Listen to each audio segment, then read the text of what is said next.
আমরা সবাই কিছু না কিছু পড়েছি, কিছু না কিছু শিখেছি, কিন্তু এটা শুধুমাত্র জ্ঞানের প্রারম্ভ। আমাদের চেতনা কোথা থেকে জাগ্রত হয় এটা জানা সত্ত্বেও আমরা বুঝতে পারি না। তাহলে আসুন আমরা আরও একবার শিখে নিই জ্ঞানের আকার। ব্যঞ্জন বর্ণ শুরু হয় ক দিয়ে।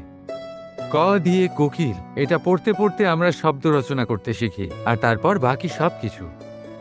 কিন্তু আপনি কি কখনো ভেবে দেখেছেন যে এটা ক দিয়েই কেন শুরু হয়, অন্য কোনো অক্ষর দিয়ে নয় কেন? কারণ এই ক থেকেই উৎপত্তি হয় করুণা।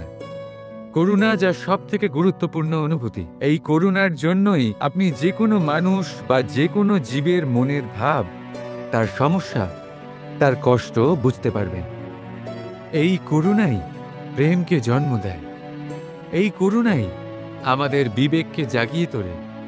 তাই ক দিয়ে করুণা যদি আপনি শিখে যান, তাহলে জ্ঞা দিয়ে জ্ঞানী হতে অধিক সময় কখনোই লাগবে না। রাধা রাধা।